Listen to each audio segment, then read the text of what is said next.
Well, hello, everybody. My name is Ben Gromyko. I am from InterNACHI. That's the International Association of Certified Home Inspectors.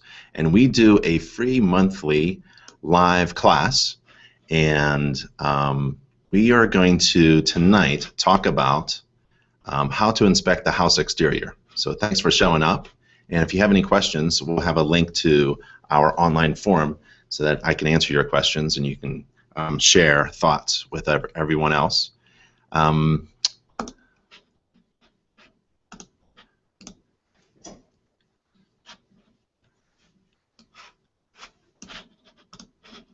So that's my name, Ben Gromyko. We do a monthly event every month. We make them live so that you can ask questions, bring your questions and ask and discuss while we're doing the class. To subscribe to our newsletter would be a great idea because we announce these classes inside our monthly newsletter. So go to that URL, nachi.org/monthly newsletter, and you could subscribe to our monthly newsletter, a free monthly newsletter for our members and non-members, contractors, inspectors, and keep up to date and don't miss an event when it comes up. And we're going to go over tips for inspecting the house exterior, and we're going to go over three things: the standards of practice, the definitions, and inspection images. So before that, though, I'd like to take you to this URL, nachi.org/everything. And there you'll find everything you need to be successful in your home inspection business. So let's go there.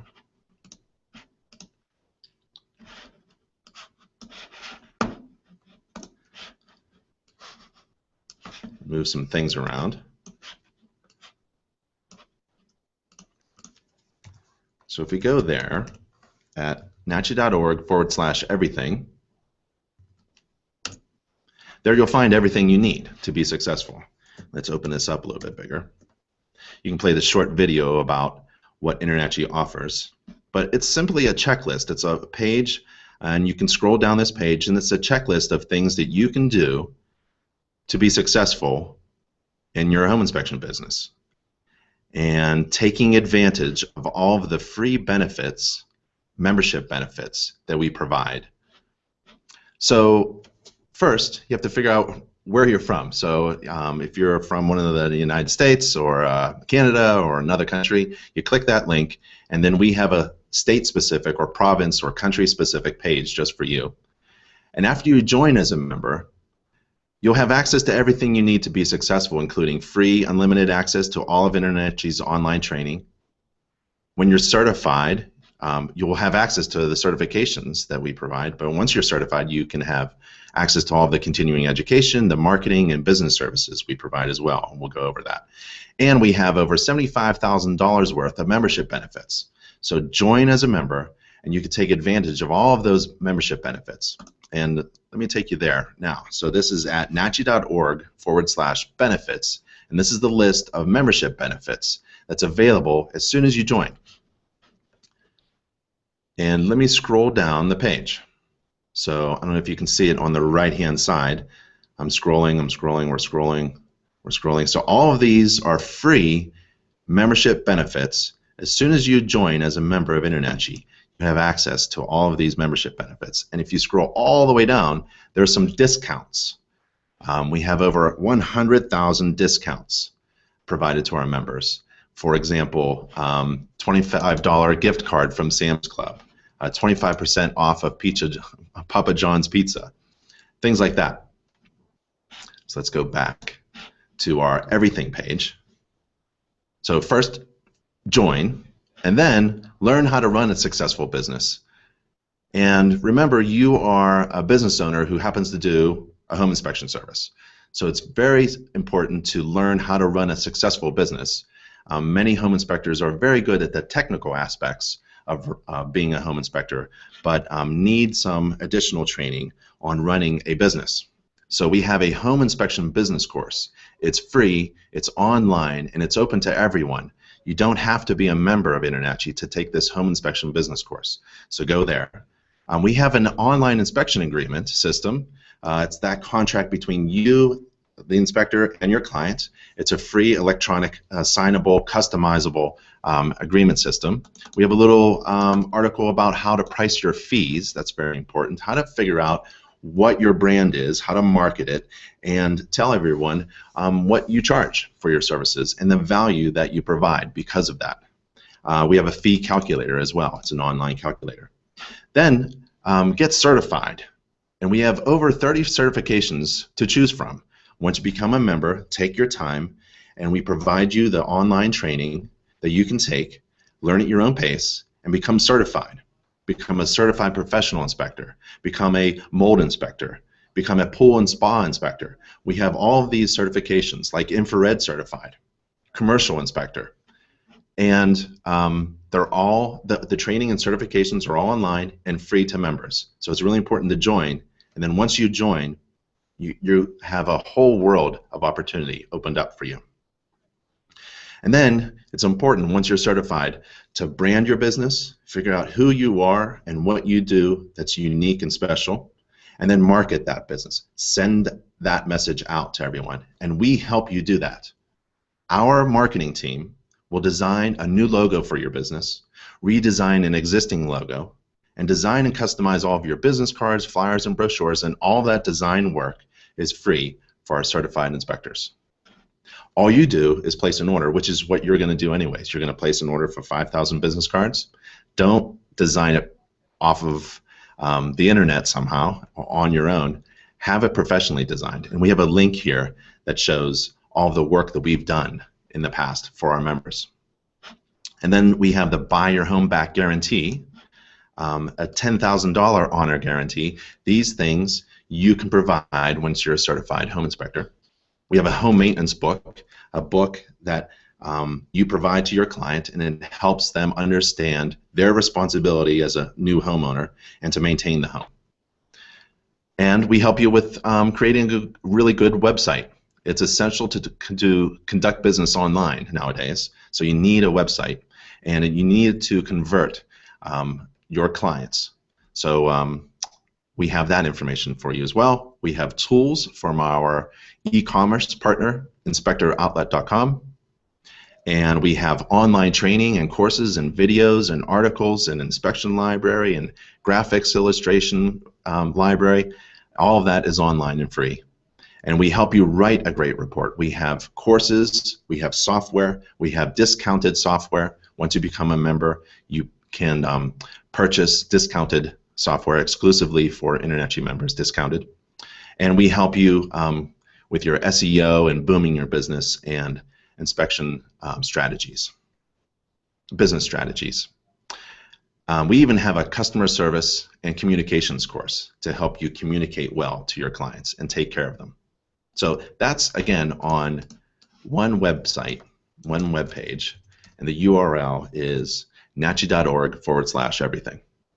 So go there.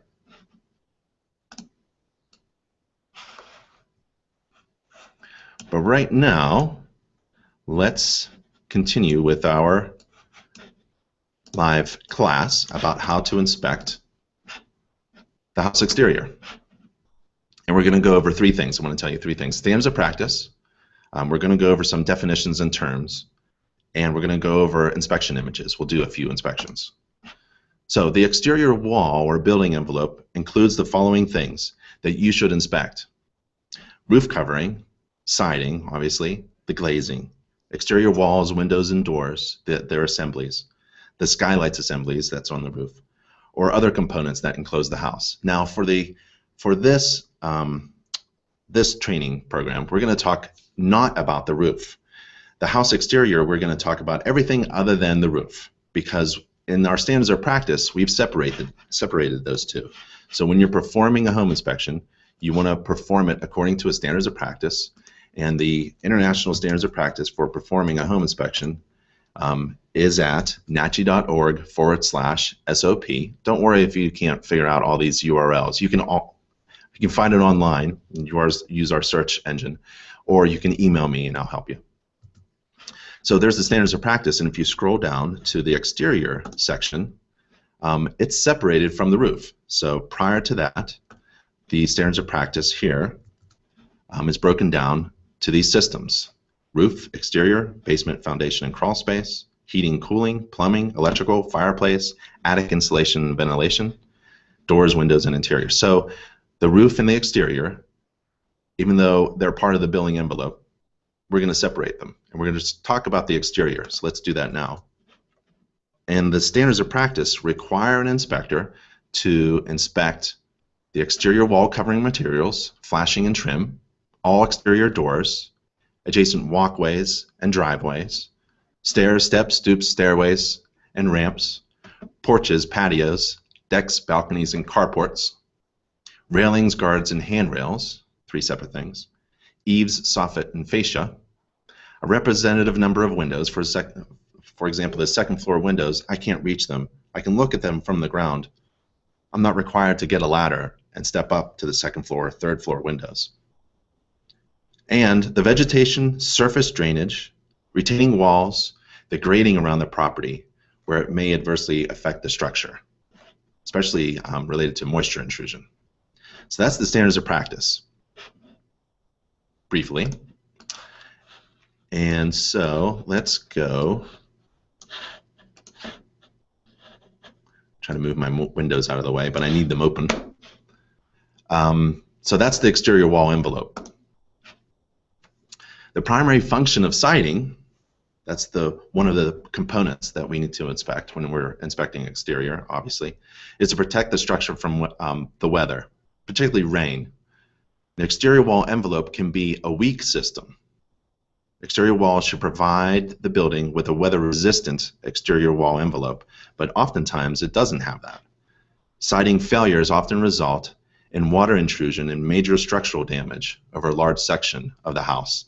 So a small component that fails in the siding may result in a disproportionately greater structural damage. One little joint that's opened up, maybe a piece of kickout flashing, at the end of the gutter where the roof comes down and meets the siding, the stucco siding, or a crack in the stucco, or a missing flashing over the door, the header flashing, or an open gap where the ledger board is attached to the house.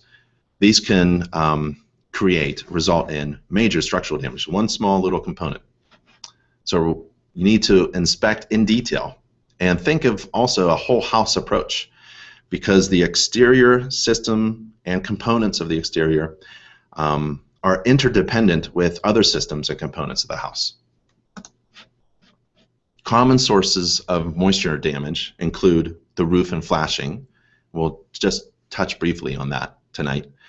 Gutters and downspouts, soffit and fascia, landscaping and grading, it's really important, windows and doors, and siding joints, intersections of the siding. So let's go over the roof real quick. Let's do an inspection. Let's do a few. So the exterior includes the roof, but we're not going to think of the roof system because the standards of practice separate the roof from the exterior. But I go up on the roof as best as I can. You're not required to walk upon any roof surface according to the standards of practice. But flashing is up there. And this is a good lesson about how two systems can be interrelated. The flashing joint is in between the roof system and the chimney. And that chimney could be a wood-burning fireplace. It could be the heating system. It could be decorative. But the flashing in between those two is part of what you need to inspect when you're inspecting the roof and the exterior in general. And there's flashing around the vent pipes, any penetration. But the chimney itself, the flue can cause moisture damage, can provide a pathway into the interior of the home and the building wall envelope. The ventilation as well. The vents on the roof can affect the interior of the house. The attic may be inadequately ventilated, for example, and cause mold and moisture problems. And the gutters, well, now we're coming to the edge of the one system into another. So the gutters collect, obviously, runoff of water from the roof, but they also direct that water to the exterior. And so this is the source of a lot of water problems. This is where it all begins sometimes. With clogging, like this gutter is clogged, can cause ice dams, and ice damage is moisture intrusion into the house interior. Or it could allow the water to collect into the gutter and spill over, and then now that water is not controlled and it runs down the siding. So when I do the inspection, I really start with the gutters. The inspection of the exterior, for me, starts with the gutters. And these gutters are obviously filled with debris. Some of these gutters on this particular home were covered with some screening, which is great. And the soffit and fascia is inspected. Now we get to the exterior, really. But when does that start, and when does the roof start, stop, and where does the exterior begin? So these additional roof planes, I like to inspect them all, and you can see that, like here, I'm inspecting all the systems. There's the exterior trim, there's exterior siding, there's flashing, there's joints, and there's the roof covering materials as well. So when you're doing one system, using a whole house approach, you understand that you keep your eyes open for the connections in between systems and components. They're interdependent upon one another. So there's the flashing in between the two systems.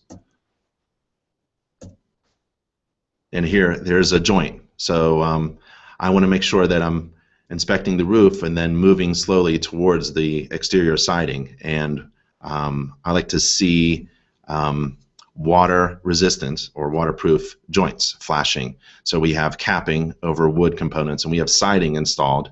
But the siding, I think, was installed after the house was built, much later, because the siding is above the capping. And so there's an open joint and an opportunity for water intrusion right there. It's loosely installed, so I can see that the original trim is behind the vinyl siding here. And I got that from the roof. So when I'm coming down to the exterior, I already know, I have proof that this siding was installed much later than the original.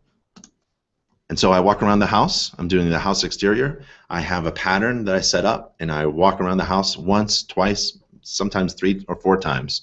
The first 1 or 2 times will be with my client to tell them in general terms what's going on in the exterior, but to produce a really good inspection with good data and write a really good report, I'll go around the house once or twice just by myself. And I'm taking a look at everything, where the roof intersects with the siding exterior,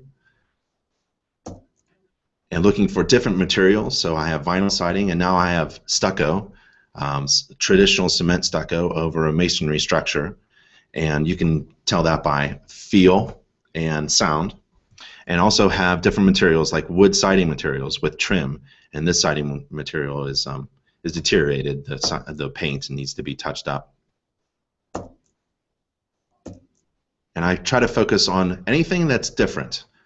So if I have stucco and masonry and brick, I want to see that joint. I want to take a look at the joints between different materials, because a small opening can disproportionately create huge damage within the wall envelope and in the building interior. And also take a look at the windows and doors as required by the SOP. And there's a joint there that's unfinished. So the corner trim of the vinyl siding is not finished, and that paint needs to be redone. And here's a pretty good shot of what we're dealing with in this house. The vinyl siding was installed over, so you can see the boards, the support boards underneath, so that the vinyl siding can attach to the siding, the stucco, cement stucco. You have the cement stucco, that's 2 materials. The wood pieces are exposed, so they're prone to water damage and rot. We have capping installed loosely. It's not sealed very well. It's fastened. And we have another material, the brick and the masonry joints. So there's a lot of things expanding and contracting and moving about naturally at different rates, and providing an opportunity for openings like this one. So I'm taking pictures. These are actual inspection photos that I take during the inspection. By now, I've done the roof system, and I've taken probably 50 to 100 inspection pictures, and now I'm doing the exterior, and I'll do another 100 images of the exterior. And I'm looking at different materials, where those intersections come into play, where one type of material intersects with another. And the wood trim on this house needs to be touched up. And the pattern of cracking indicates to me a potential lead content in the paint. I'm looking for cracks in the masonry. Masonry cracks. Sometimes naturally it's okay, but sometimes when you get a gap or a pattern in the cracking or excessive cracking, those cracks can indicate other things, particularly movement. And these cracks are not patched up. So I've lived in a house of masonry block with stucco, cement stucco, parging or siding, covering, and the cracks need to be patched up with like material. If you patch it up with like this with silicone, it turns really bad. It looks really bad, cosmetically bad, and it's not all that great and reliable. And there's missing vinyl siding on the side of the garage here, so you get to see the actual original siding as well. And there's wood trim, original wood trim around the windows, and they have not been painted in a long time, and they've absorbed water and are totally rotted in some areas. So there's a lot of pathways for water intrusion with this house exterior inspection. A lot of loose siding, a lot of different materials. And the bottom of the siding is in contact with the wood. Now the siding itself is vinyl, will last a very long time, won't rot, but it also covers up a few things. Ideally you want some clearance, 6 inches, 8 inches minimum between the bottom of the siding material and really the top of the foundation wall and the ground, the grading, for a lot of things, especially in wet climates. I came from Pennsylvania, and so splash would happen. So rain would come down, splash up against the siding, and enter the home, actually, simply because of splash and improper clearance and grading. So it should be sloped away. These areas are completely flat. They're lush green, and they're damp. Should be graded away. And inspection images also help me communicate to my client the inspection restrictions and the present condition of the landscaping and the materials. So I can't get to those windows, for example, to inspect closely because of the dense bushes. And this also helps me describe, without words, the condition of the front bushes. Looks like there was possibly some grading or replanting or something. One bush I can see is right up against the siding, and then this one is 3 feet away. Looks like somebody did some work there for some reason. And I'm taking pictures of the grading exterior. I'm looping around the house, and I want to take pictures of restrictions. There's a fence, and also pictures of the trees that are close to the house in particular, and the landscaping. Does that material help absorb moisture up against the house? And also slope. I want to see slope and swales even installed. Sometimes a picture like this will help me explain that this is slightly level. It's not really graded down, especially near the hot tub. And also the pictures of the fences, the yard. There's a underground drainage pipe. And any tree that's close to the house, I'll pay attention to, but even trees that are in the backyard that are falling over, maybe an imminent collapse would be appropriate to say for my client, and just to remind them that they need maybe an arborist to come out and help them. In the driveway, so now I'm doing driveways. We're required by the standards of practice to inspect the driveways, steps, stoops, walkways, particularly anything that's adjacent to the house, but I'll go all the way down to the street if I need to. There are dips, depressions in the asphalt, so that collects water.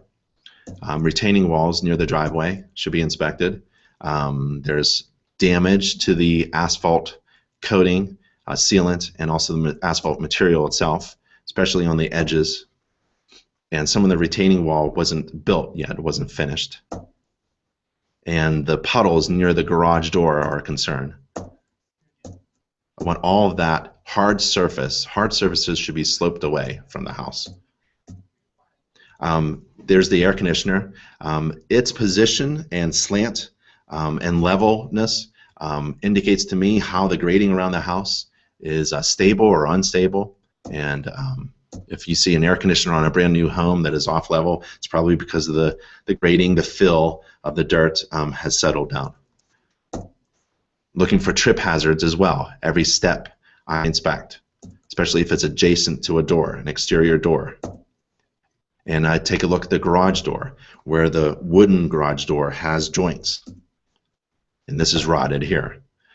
On the exterior, also, you get to see the other components that are attached to other systems within the house. So this is, for northern folks, this is an oil fill and vent pipe for an oil tank. You probably have an oil-fired heating system in the house. And there's a drainage pipe. This is the condensate for an air conditioner system that was installed in the attic. This is the overflow pipe. And your client should know this. It's kind of hidden. So if this is the overflow, that means that there's a condensate leak of some kind, and it's filling up the catch pan, the water catch pan in the attic, and it should be draining away. But it's really not conspicuous. You won't be able to see it. So ideally, you would see a water leak coming from the catch pan when you pass around the house. This is kind of hidden, so it could be leaking. No one would know until something else happens. I don't know what this is, some kind of component attached to the wall, old antenna possibly. The water pipes that come through the house building envelope, that could be a pathway for insects, vermin, water as well, and that's not a frost-free hose bib either. So that could freeze and burst in the wintertime for northern climates. The electric meter, I like to grab it gently and give it a little tug. It should be securely fastened to the wall. This was replaced, so from a 100 meter to a 200 meter service. That's great. The grounding wire also penetrates the wall envelope, so again, that could be a pathway for water penetration. And the conduits, the electric lines going into the conductors going into the service line going into the house. That's also sometimes a pathway. Sometimes I find that the line brings water into the electrical panel in the basement, but there wasn't any water penetration there. So the frost line, frost-free hose bib should be installed. The water hoses, the spigots, the seal cocks should be improved. It's not a defect, but they could freeze up in the wintertime in this northern climate. When I'm inspecting the exterior wrapping around the house, I've got this discharge pipe. So I have to figure what this is. Is it a sump pump? It is. Or it could be something else that some homeowner is trying to do, a Band-Aid fix on something. Well, it was attached to this sump pump in the basement. And the basement had water problems, intrusion, had a concrete block wall. And you can see just in this area that there's water intrusion coming into the home. And when I see water penetration intrusion into the basement, crawl space or house interior, I think of what I just inspected in the exterior, starting with the roof. And remember, this house had gutters that were just filled up and grading problems. So the gutter spilled over, the grading is bad, and water tended to come into the basement. And this sump pump is not properly installed. It's simply a pump, submersible pump with a float, but it's in a dirt hole, so it's going to get clogged up, filled with mud. It's not reliable, not professionally installed. They have a temporary flexible hose installed for the discharge. It looks like it was detached from the other hose that was installed, discharge pipe. Inspection restrictions in the basement. Indications of moisture intrusion would be the underside of the oil storage tank for you northern climate inspectors. We store oil in tanks, large tanks, in the basement or crawl space, sometimes outside. And the bottom of those tanks, they're made out of metal. They could rust, and the legs could be rusted as well. My moisture probe, it's simply a moisture meter that gives an audible sound and a visual indicator light. It doesn't quantify anything. You can test it by licking your fingers and touching the two probes. It's just like a handheld moisture meter. I'm not quantifying any moisture content. I'm not measuring anything. It's simply I'm looking for anomalies, patterns. It's qualification, not quantification. So we have a moisture problem here. The carpet is wet, and they have a dehumidifier as well running. So when you're inspecting the house exterior, think of a whole house approach, where a house is a system of interdependent parts. When you affect one, you affect many others. So let's do another inspection, keeping that whole house approach in mind. So there's a house. The exterior includes the roof, but according to the standards of practice, we're going to split those two systems. But I inspect the roof. You do not have to walk upon any roof surface according to the standards. I tend to. I was in construction all my life. I installed roofs and repaired roofs and built houses, so I'm kind of familiar with walking upon a roof. But for me, the exterior starts at the gutter. Once again, this gutter is clean, and you have to think about how water hits structure. So it hits it in a direction sometimes, and think of while I'm inspecting, I'm up on the roof or at the gutter's edge, and I'm thinking about how water runs off. How does water run off this roof surface? It's not waterproof. No roof is waterproof except for a flat roof. They're water resistant, really. So sloped roof, water resistant. Look for joints, opportunities for water to penetrate in. Look at flashing areas. How does the water fall off the edge of the roof? Is it collected in a gutter or not? And then how does it go down the drainage?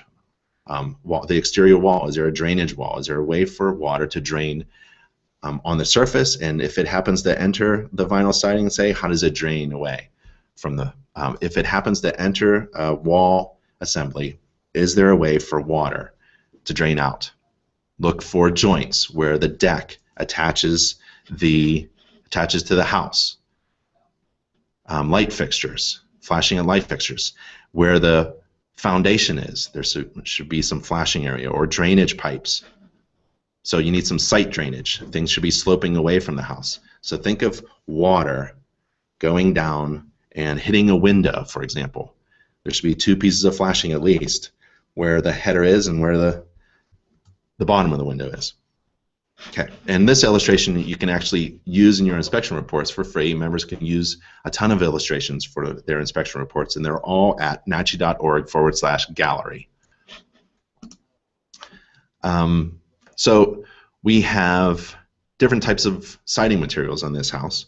We have capped, aluminum capped pieces of wood and stucco applied in between that trim. The capping is not on top. The trim is not on top. It's in between. So all of these areas along here are open joints that need to be sealed because two different materials, expanding and contracting. Here's a good sealant job there between the two materials. And these are actual inspection images. I'm not adding extra just for this training program. This is what I take a look at. Everything I take a look at, I take a picture of.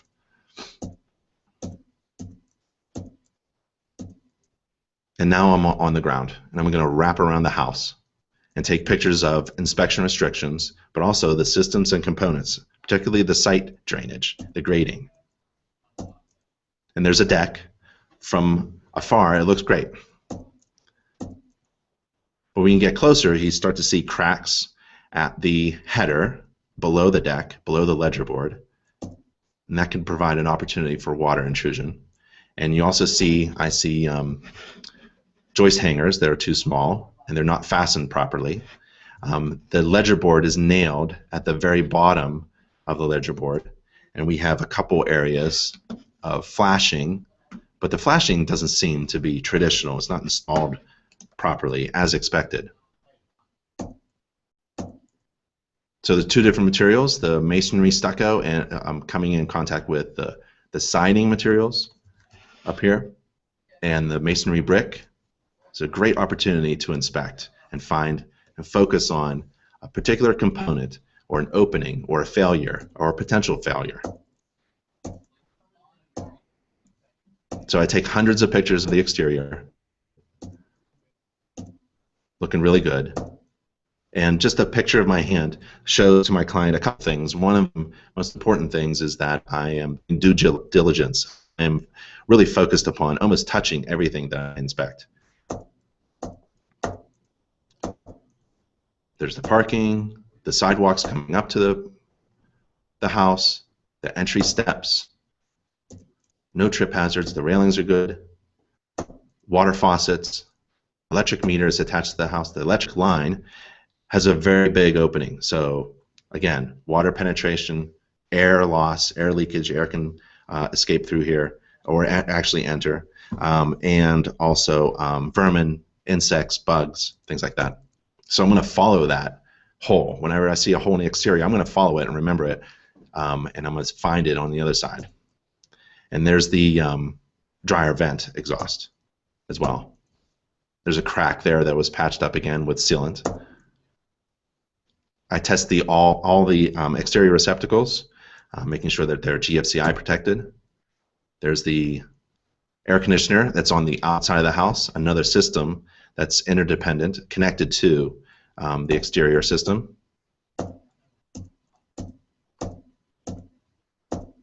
Discharge pipe for the condensate from the condensate pump on the inside of the house. It should be discharging far away from the house. This one is not. And then when I take a look at any door or window, I tend to look at the four corners, the top left, top right, bottom left, bottom right. So at the doorway, I want to take a look at the bottom corners. And here's the deck again. So I've looped around, and I remember I have to go back to the deck. I want to take a look at the deck. I'm a certified deck inspector. We have a couple really awesome online training courses free to members about how to inspect a deck, residential and commercial decks. We also have a guidebook as well, a field guide, and a textbook. So the ledger board is nailed, but it's also fastened with these countersunk lag screws. So I'm not all that happy about that. When you countersink, you really reduce the structural integrity of the ledger board. And this one, it's 1.5 inches thick, this ledger board, and it looks like it's going down about 1 inch. So it's really only holding on about 1/2 inch of material, and that's not what you need. So this is improperly installed. You have a few of them here and there. So I called this out as a defect, a structural defect that needs to be attended to. The flashing is installed behind the ledger board. I can see it. It's curled out to have a little drip edge, which is great. But what I want to see is the top edge of the flashing. Where is that? The posts, the railings. There's the basement. There's now I'm on top of the deck, and I'm looking at the door into the house kitchen from the deck. And my focus is at the ledger board and the flashing, and I don't see any flashing installed. I see the siding, but I don't see the top edge of the flashing. So I'm concerned about the ledger board flashing at this ledger board fastening. I physically move my hand on the deck rail. It should hold 200 pounds in any direction. The spindles should not be spaced more than 4 inches apart. I don't care when this house was built, really. I'm focused on applying modern safety standards to the current house condition. That's what I do for my family, for my clients who have small children especially. So we don't want them to fall through because of that spacing. So the deck boards are okay. A couple more pictures. Crack at the window, trim, no big deal. And then I immediately go down into the basement, and I want to find that ledger board area because I'm focused on it, because I don't think it was installed properly, and the flashing is up. And then I pull some insulation back, which is not required by the standards of practice, but I pull it back so I can see things like this. And this is mold and water damage and indications of water intrusion at the ledger board. So this is the area above the foundation wall where the ledger board and the deck is attached to the house.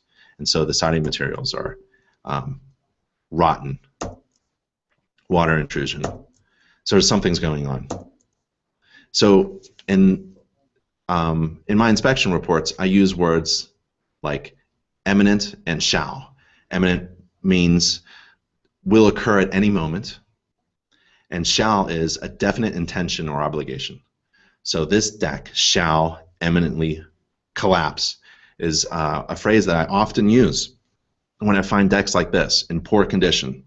There are many deck collapses. Google search for deck collapses, and you'll see it's a serious issue that we home inspectors should be aware of.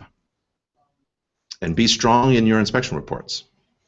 You know, that deck, my clients are in love with the dream home that they found, and they're going to fix anything that I find in an inspection report because they're going to buy that home.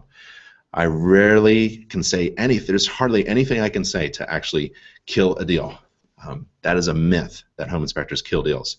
It's really all about being strong in your inspection reports. Don't throw any softball punches, and don't hold back any punches, and use words that are strong, especially if you find a deck that you think is not safe.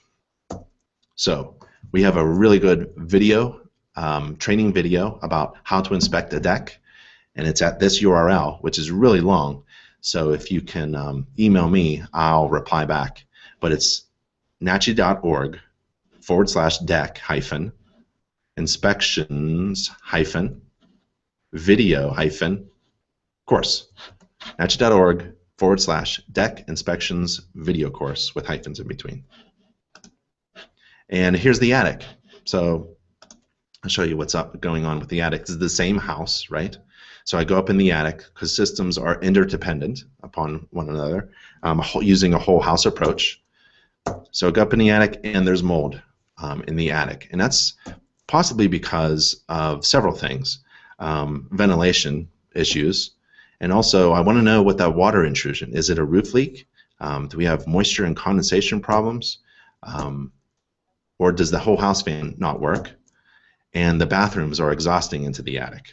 So the bathroom fans bring a ton of moisture into the attic, and then that moisture just condenses in an unventilated attic space. And also the attic access panel is essentially an open window in the ceiling of the thermal envelope, and it's losing air. So when your house has a natural stack effect, all residential commercial properties have a natural stack effect where warm air rises vertically up through a stack effect, like a chimney, and it escapes where there's an air barrier missing. So the attic access panel is, in my experience, is not well sealed and not well insulated. And you can see in this photo here that that black stuff there is dirt that is carried with the air that is escaping through this access panel. It's not mold, it's dirt. So the fiberglass, we call it filter glass. It doesn't stop airflow, it really filters it. The only thing that stops airflow is sealant, air leakage techniques, sealing air leaks. And then you insulate on top of that for that thermal barrier.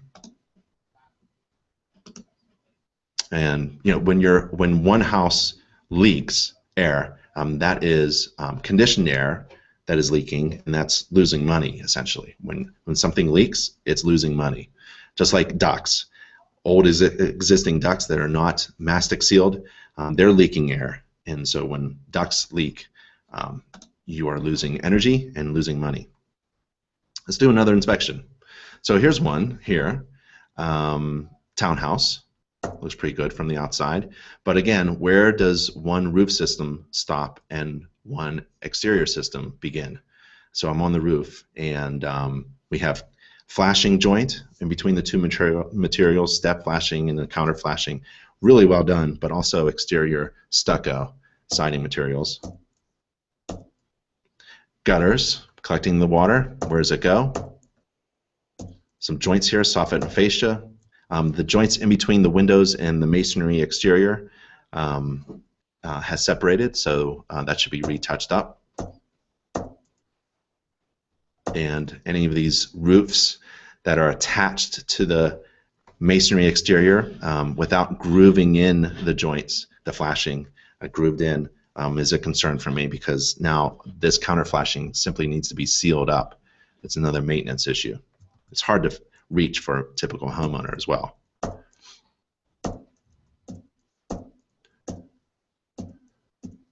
Going through, the exterior looks great. They repaired a trip hazard at the front walk. Front door, I take a look at the bottom corners, make sure they're in good shape. Look for trip hazards. I take pictures of me measuring the steps for trip hazards. There's some inspection restrictions at the utility area there. There's a typical masonry joint crack where the lintel, the steel lintel, has absorbed some moisture, swelled up with some rust, and cracked some of the masonry. No big deal.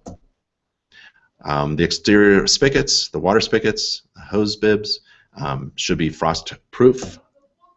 There's electric meter there secured to the wall. I want to follow the electric line going into the electrical panel. The downspout is disconnected from the underground drainage pipe. That should be fixed. It's an easy fix. Wood trim, wood in contact with masonry, that's a great opportunity to inspect and focus your attention. There's an exterior drainage ditch, or like a French drainage system on the outside of the house. That's a grate there, and it goes into an underground pipe. You're not required to inspect underground pipes at all, but noting them would be maybe valuable to your client to understand that they may have had a puddle area there in the front yard. It collected with water, and so somebody installed some drainage to get that standing water out. Main water line shutoff valve into the house. I ring every doorbell. Now I'm on the deck. Deck floorboards look great. However, the deck itself, the structure itself, actually sways back and forth. So that is not good at all. It's missing a diagonal brace. Triangles are stronger than squares. So a lot of decks are built like a square, and that square turns into a parallelogram as it swings back and forth. But I actually go on the edge of the deck and I do a little dance to see if I can get the deck to move. I'd rather have the deck move with me than with my clients having a party on the deck. I check all the railings, force them to move. And the floorboards, not great. They're splintering a little bit. Might be hard on bare feet. The spindles are spaced too far apart against modern standards. Should be fixed. I test all the exterior receptacles. Deck receptacles should be GFCI protected. Check the siding while I'm there. So I'm standing on the deck and I'm looking at the door, the slider door. I want to take a look at the top corners, the header flashing, and the bottom, especially where the deck flashing is. The ledger flashing is really important when you inspect a deck. And I'm having a problem with the ledger flashing because I can see it's loose. It's loosely installed. Wasn't installed properly with the installation of the slider door. So I can actually grab the top edge of the ledger flashing and pull it away from the house and see that water can penetrate and has penetrated behind the ledger board flashing and has damaged the structural components of the house. The framing of the house is now damaged because of the ledger flashing. And when that connection is weak, that means the fasteners that hold the deck to the house are weak and are not reliable, and a deck collapse is imminent. So there's a really good shot. Somebody tried to fill up that area with some silicone, but it didn't work. It's not properly installed, the flashing, and that's some board insulation from the structure of the house that I'm pulling away. There's a money shot. There's my Husky screwdriver poking through the ledger board, the framing of the house. It's completely rotted away. And now I can push through my screwdriver through the ledger board area into the house interior. So that's not good. Second thing is the deck floorboards are not fastened properly. They have metal joist hangers on the ledger board area, but on the other side, it's actually pulled away. So you have one or two nail fasteners, but the board has separated from the ledger board on the outside, and so they're simply hanging in midair. All of these boards are simply hanging in midair.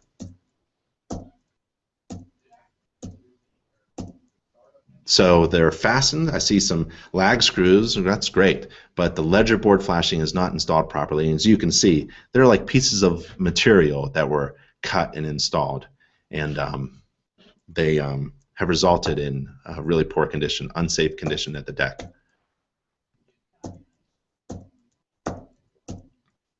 Exterior drainage, the downspouts, there's where they go. The house had fill and a very steep slope, so they built a retaining wall past the fence. There's that retaining wall. Looked in pretty good shape. There's the air conditioner on the outside of the house. Frost-free hose bibs are needed. That's a dryer or bathroom exhaust, so I have to remember, that's back there.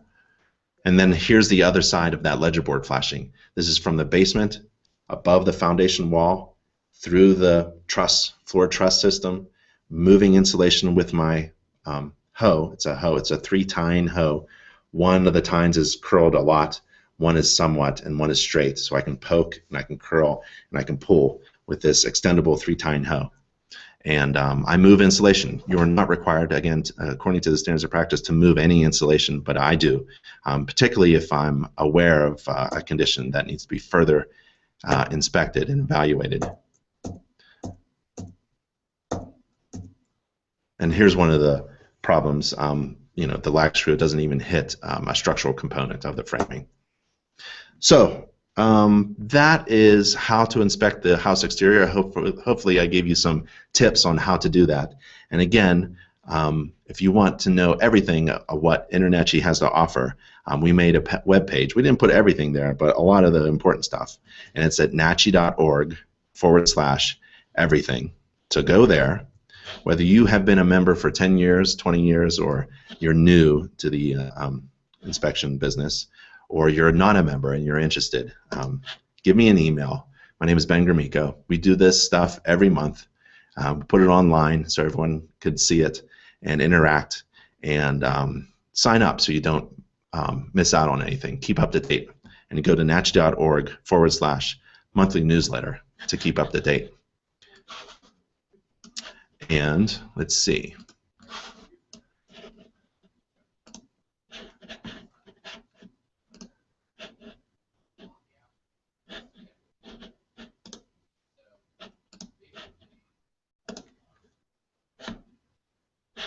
And let's see if I have any questions. I don't think I have any questions from everybody. So we are going to